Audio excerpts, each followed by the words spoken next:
Hey my love, so today we are talking about deconditioning, and some of you may be familiar with this term, some of you may not, but we're going to go kind of in depth with it today, as well as some general understanding about what it is, what it means, how to overcome it. So in order to give you an understanding of what it is, I'm first going to talk about how it shows up. Now I've just got some notes down here, so if I keep looking down, that's why. But let me ask you a few questions. Have you ever been polite to someone who has made you uncomfortable, felt like you couldn't say no or you couldn't put them in their place kind of thing? Have you been taught or given this idea that their feelings matter more than yours? Or that if you think differently to someone, that's somehow bad, or it's negative, it's insulting to disagree with someone, to think for yourself? Are you really good at looking okay, even when you're not? Or are you really good at just switching off your emotions for a little bit until you can deal with it later? Do you people please? Do you say yes when you want to say no? Most of us have been conditioned to not cause a ruckus, not be inconvenient. That's quite often a big fear that we have, to be inconvenient. And with that, we put all of our needs in that category of being too much. There's a lot of conditioning in society that is specific for men and specific for women. So for women, which is what I'm going to talk about because that's my experience, it's that we're supposed to be nice, that we're supposed to be quiet, that we're supposed to be mothers, it's that we're supposed to look a certain way. There's all these beauty standards that we're supposed to behave. We're supposed to be good girls, right? For men, there's a whole lot of stuff around. They have to be the main providers. They can't be emotional. They can't be sensitive. You know, this is scratching the surface of what this kind of conditioning looks like. And it varies. And there's so many different ways that it does show up, but hopefully those examples give you that idea of how this looks. You probably already got some ideas forming around why this is a negative thing, but today we're going to help you overcome it. And once we create the awareness, we create the change. So deconditioning is also about letting go of relationship anxiety or feeling like you have to be really independent, you can't trust anyone else, or you can't bother anyone else, you can't look weak. And all of that leads to burnout. It leads to feeling isolated, on your own, disconnected. You're putting all this pressure on yourself, not feeling good enough, reaffirming to yourself that you're not good enough, and it blocks out unconditional love. Can you think of a time in your life that you have shut down a little bit or just conformed in some kind of a way, become the person you think that they want you to be in order to receive love, safety, attention, something like that? I think we all do it to some extent at different times in our lives, and it's not about placing blame. I mean, this conditioning, it works so well because it's on the basis of we are taught, we start to think that we will only be good enough, we will only receive love, we will only survive and be safe if we behave these ways that are modeled or portrayed to us, the ways that we are shown. And you know, these behaviors, this conditioning, it probably kept you safe at some point in your life. Like, that is why you did it. You got something of value from it. But because the brain likes what it knows, it keeps that belief alive because it keeps you safe until it doesn't. And quite often it's keeping you more stuck than it is helping you. It is hurting you.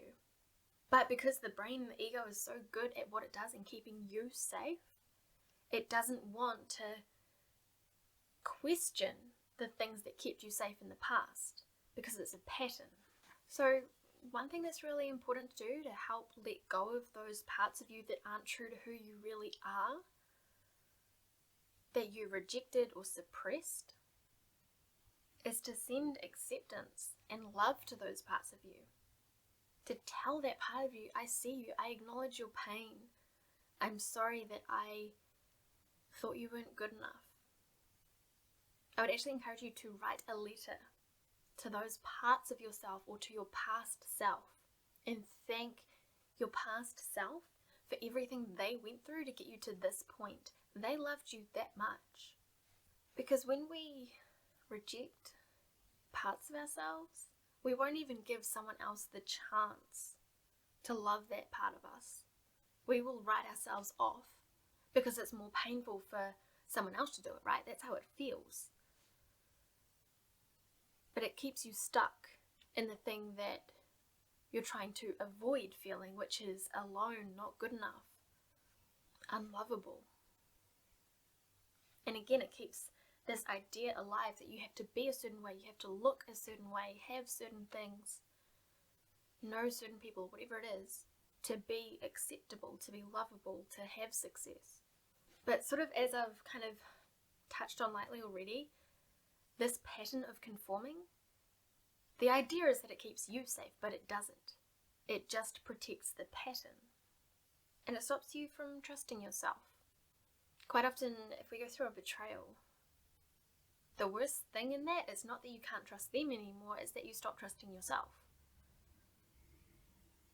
You know, it can create a lot of shame, like, how didn't I see it coming? Or if you saw the signs or certain things happen, then it's, why didn't I leave? We pile on the guilt. And then again, it just keeps us stuck because the brain is like, see, I told you you were unlovable. Here's your proof. Now you need to just conform and be this way because you're not lovable as you are. Hopefully I'm explaining this right, but these patterns just keep reaffirming to you that you're not good enough, or whatever the belief is, that you're not lovable, that you're not beautiful. It's like if you think of the Coca-Cola ads, a lot of the time what they are selling is not Coke, it's happiness, right? You need this to be happy, you need this to be popular, you need this to be lovable, to be liked, to be around people and have fun. And that may seem a bit extreme to some of you, but that is what we are constantly being shown in these subtle ways. And when the brain has a bias, so that is when it believes something, it only looks for proof of what it already believes. It's not looking for the opposite. And that is partly why if you don't love yourself, it's so hard to believe someone else when they love you, or if you don't think you're pretty and someone else says you are, you just don't believe it, right? So how do we overcome this then if the brain is so attached to it? First of all, we just create this awareness, right? Because as you're already starting to see, these patterns do not protect us. They keep us stuck in the thing that we are actually trying to avoid. And when you start to get the proof in your brain, because the brain likes proof, that it is not serving you, it loses its hold over you. Because there was an experience, something you went through, or it's the programming from TV shows, ads, media, social media, all that kind of stuff, that said if you don't have this, or if you don't look like this, you aren't lovable or whatever. The brain was only trying to keep you safe. So there's also an element, a need actually, to make your peace with that these patterns are not your fault. And it is your brain responding to the information it received at a certain time and tried to keep you safe. It was acting in your best interest, but it's time to let go of those things. And then from there we can start creating a society, as we already kind of are, with body positivity movement and mental health awareness, all that kind of stuff, inclusivity and realness, that the future generations aren't going to have to deal with the same amount of conditioning. Because we're not free until everyone is free, right? The collective. But when you break away from this kind of stuff, it makes it easier for the people around you to break away from it as well, and it impacts the collective energy. So I want you to think about, and this is from the Deconditioning workbook that is on my website, which you can download. It's a digital download, you can print it out, but you can just do it on your device. I want you to ask yourself, and I would write this down if you can, so you can journal about it later. In what ways has being nice or a good person harmed you? Or held you back? It's been a negative experience for you. Really think about that, because The brain only changes when it sees that it has the proof that it needs, right? And in the current state of the world, we are surrounded by conditioning from the moment we're born. Even if you think of when people say, oh, what a good baby, what message is that sending? So I briefly touched on relationship anxiety. So I just want to go into this a little bit more. There is a checklist in the workbook that you can do as well, but a couple of those things are fear of abandonment, or when you get a notification on your phone, if it's an email or a text message, something like that, do you look at it straight away? Do you get a pit in the bottom of your stomach? Do you put it off? Do you dread it? If someone rings, do you answer it? Do you feel like you need permission to say no? Are you grateful if someone doesn't treat you badly, or if they respect a boundary? Do you feel safe enough to express a boundary and enforce it? How do you feel about confrontation? And that all comes from this conditioning that we are not good enough, that we can't cause a fuss, that we have to think the same as the people around us, that being ourselves is not enough, that we have to have more to offer, we can't be inconvenient. Remember how we talked about that in the beginning. I won't go too into it now, but this fear of change, which is why, or part of the reason why the brain holds on to those patterns so strongly and doesn't want to not have a one-size-fits-all approach to life, is because back in the day, change was a threat. If you think back to primitive times, not conforming, being different, was not a good thing. It was dangerous. It could get you kicked out of a pack. And being part of a pack increased your chances of survival because there was a lot of threats to your life. Now that part of our brain has not evolved. So it translates to now seeing any kind of change as a threat, as well as that need to be accepted. Because our brain perceives a threat, thinks we are safer in the group, even if that group of people is treating us negatively. Especially in children that are abused, whether that's physically, mentally, emotionally, quite often they will internalize it as there is something wrong with me, I'm not lovable, rather than the parent is a bad person or has something going on, that kind of thing. And all of this is a part of shadow work. Can you start to see why shadow work is so important? I know it's kind of like a buzzword in the spiritual communities now, but it is very important because it's about breaking free from that conditioning, which is why the workbook is literally called How to Break Free. It's time to come home to yourself. And this is all in the subconscious, which does make it a little bit harder to break free from, but not impossible. And that's why this work is important, because it affects you more than you realize. If you believe that you aren't good enough, or you need a certain thing to be acceptable, all those kind of thought patterns, you're easily manipulated, it's hard to be your true self, and you're keeping yourself stuck. And you deserve better than that. And it's time to stop living for other people and start giving yourself permission, rather than looking for that acceptance, validation, permission, love from other people.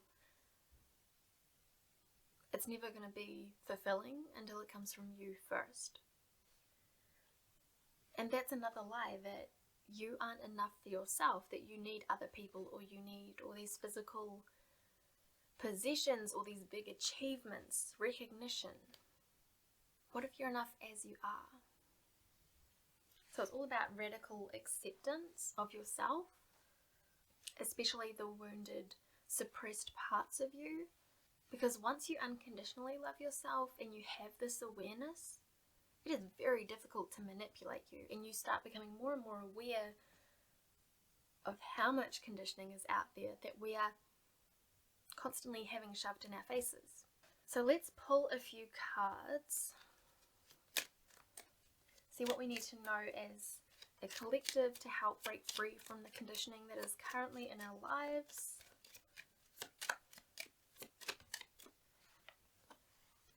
We have, you're overthinking it breathe. You've got this. You're okay. I'm sorry if I keep looking over here, that's where the viewfinder is. So don't stress about this. For one, you've got this. Your soul knows what it's doing. It knows its way home to itself, its true self. And I'm here to help you and guide you. So if you want to go deeper with this, after this masterclass, you can go and purchase this workbook on my website. You can get a shadow work reading with me. But let's pull a few more cards and see what we get. Because that is probably a pattern starting to show up if you are starting to stress about this, if it feels impossible or like you don't need it, like it's pointless or you're not good enough, whatever it is. Start investigating what that belief is, the underlying belief, because that'll show you what the pattern is. And treat yourself like someone you love. Because if I just tell you to love yourself and accept yourself as you are, it's a little bit difficult, especially if you haven't done that before. But remember, you weren't born hating yourself. You weren't born with something so inherently wrong with you that you're not lovable. As you are. But it can be a good way to kind of start the ball rolling, to treat yourself like someone you love. If you think of the person that you love most in this world and start treating yourself that way. It's kind of a fake it till you make it kind of thing, but it's a bit more grounded and more impactful than that.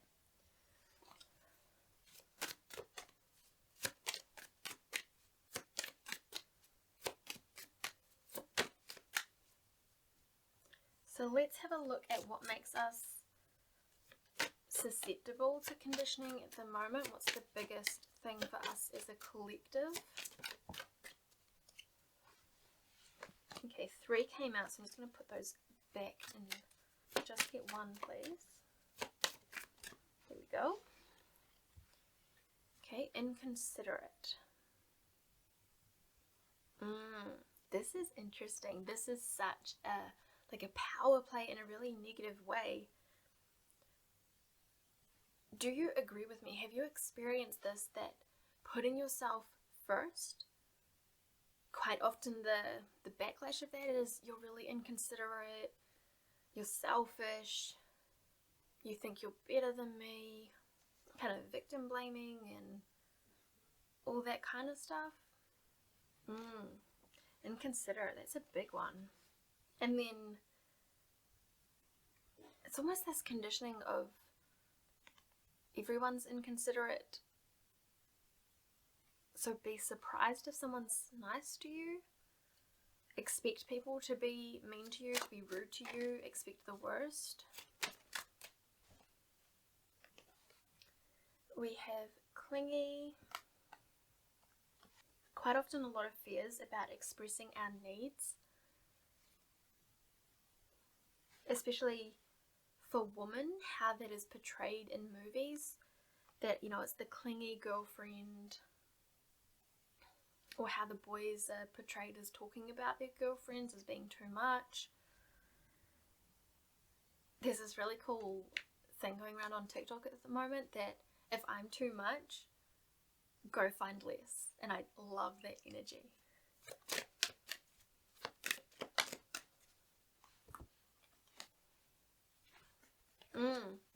Bratty. We're often conditioned that if we're asking for more than what we are given, that we are bratty or selfish, inconsiderate.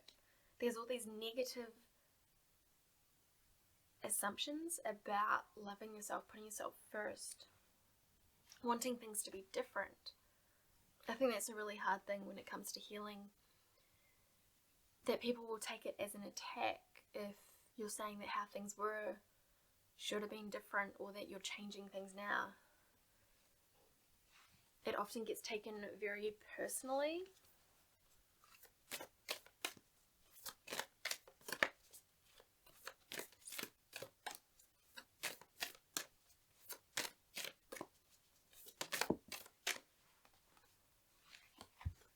So we have accountability. Responsibility is a gift of love to yourself and others. So this is the reminder that you are only responsible for yourself. You are not responsible for how other people take what you say or how they feel. And if you enforce a boundary and someone has a negative reaction, it's normal to feel bad when you've been hurting someone. And it reveals as well when people are using you. And holding yourself accountable, that is what is going to keep you safe, not these patterns based on fear, on you not being good enough. When we can start to challenge those beliefs, the patterns don't stand a chance.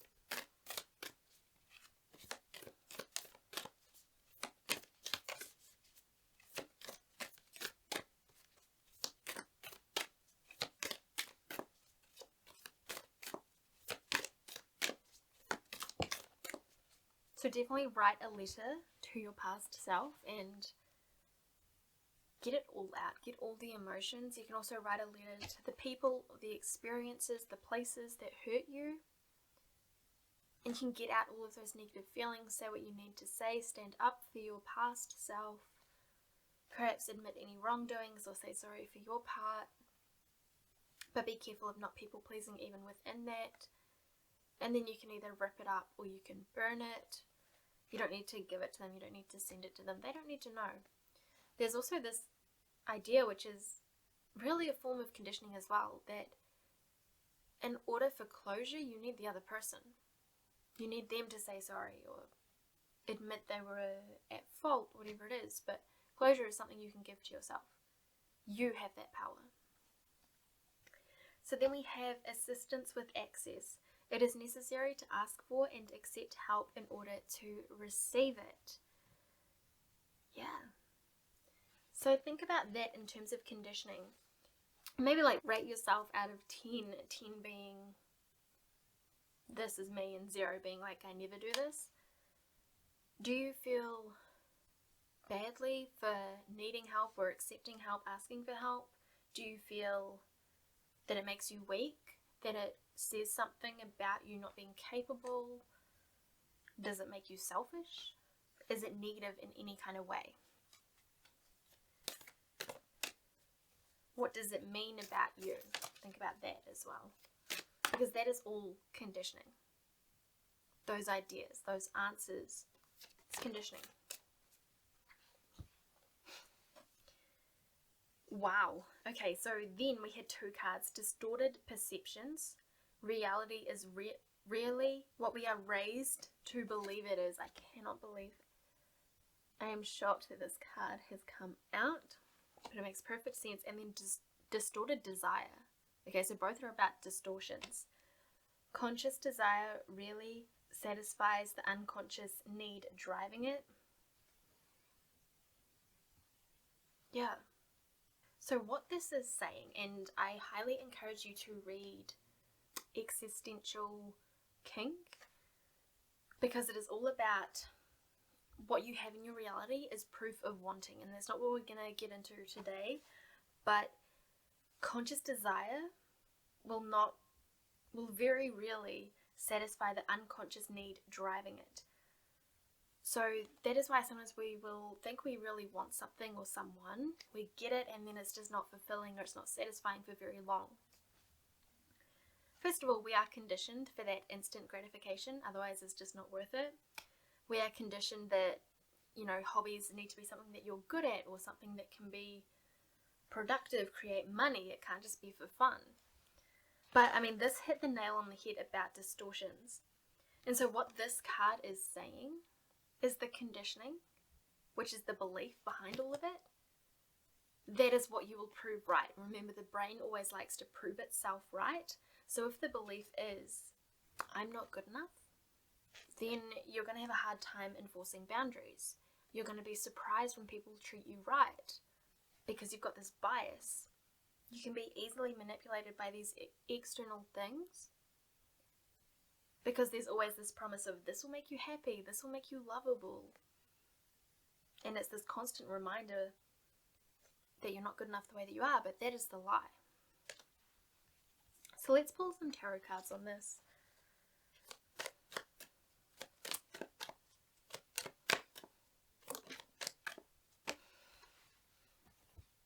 This card has been coming up a lot for people in readings recently. This is the Eight of Swords, and this is essentially having your blinders on. So she is depicted as having a blindfold and being tied up, but if she really wanted to, she could free herself. And it's also the reminder that you are the only person who can free yourself. So yes, there's resources like this video, the workbook, the book that I talked to you about, getting a reading, whatever it is for you. But at the end of the day, it has to be your choice. It has to be your beliefs changing, you taking the actions, implementing it. It's one thing to learn something or hear something. It's another to turn it into wisdom by integrating it into your life. And this is exactly what the patterns are doing. They do not want you to see, your brain does not want you to see that these patterns are not protecting you, because it's protecting the pattern. It is not protecting you. Because when you stop believing that the pattern is protecting you, the pattern stops existing. You let go of it because you can see that you don't need it anymore. It is time to free yourself. It's time to become more aware of what is truly going on in the world. Think about what you want your legacy to be. Okay, we have the Ten of Pentacles. This is also about long-lasting things. This is about stability, family life. It can be weddings, and that's another one that there's a lot of conforming about, right? A lot of conditioning, and it's not necessarily that weddings or marriage is bad, but that we should have the free will to make up our own minds, right? So think about, what does family mean to you, and what does success mean to you? Not what you've been taught it means or how it looks, but what is true for you. And if you don't know, that's sweet. Explore it, experiment, see what feels good for you and what doesn't, because it doesn't have to look a certain way. Your life doesn't need the permission of other people. It doesn't have to make sense to other people.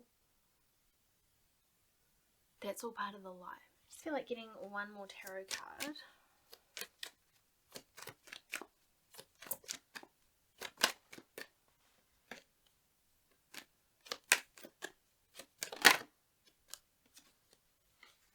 We have the Four of Pentacles. So this is quite often a scarcity mindset. Again, that is conditioning. That is a huge thing. Conditioning. There is so much conditioning around money and self-worth, scarcity, lack, all of that. But this is, holding on too tightly. Because we're afraid of what we might see if we let go of the things that kept us safe in the past. Even if they are not serving us now, even if it means staying in a harmful situation or a toxic situation longer than we need to. But the discomfort of facing those fears, of letting go of them, getting out of your comfort zone, actually being true to who you are despite what other people may or may not be thinking about it, what society says about it, that is not as scary as staying stuck for the rest of your life.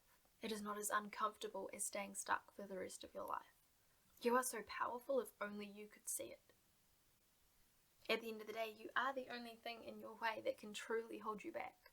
Once we break through this subconscious programming, you are unstoppable. So this work is important if you want to live life to the fullest, if you want to achieve your goals and have goals that are actually in alignment with what you want, what will make your soul happy and fulfill your life purpose. You weren't born to just get a standard job and work for the rest of your life and tick these boxes that everyone else is doing as well. Nah. You are not meant to have a cookie cutter life. There is so much more to you. There is so much more to explore in this world. So I'm going to leave that there. If you have any questions about this, if something isn't making sense, drop it in the comments below, but I would definitely check out the workbook. I'm pushing it because it is powerful stuff. There's questions in there is checklists and stuff, and just a lot of information, because knowledge is power. Again, creating the awareness is how we start to change. So it will be linked in the comments and in the description. And you can view, I think it's the first 4 pages on my website for free. But if this is all making sense, if this is sparking something in you, if it's resonating, speaking to you, that is your soul saying, yes, go more into this. So start doing that and journal on that question we were talking about, which is, in what ways has being a nice or a good person harmed you or held you back? How has it been negative? Because that starts to have a ripple effect of just questioning the things that you've been taught, that you've been conditioned. It's time to decide things for yourself. And I think that's really important. This is how you get into your true power. So I hope you guys found this helpful. Let me know your thoughts in the comments below. Again, any questions, drop them down. I will either be able to answer as many as I can or direct you. Take care, and I will see you in the next one. Bye guys.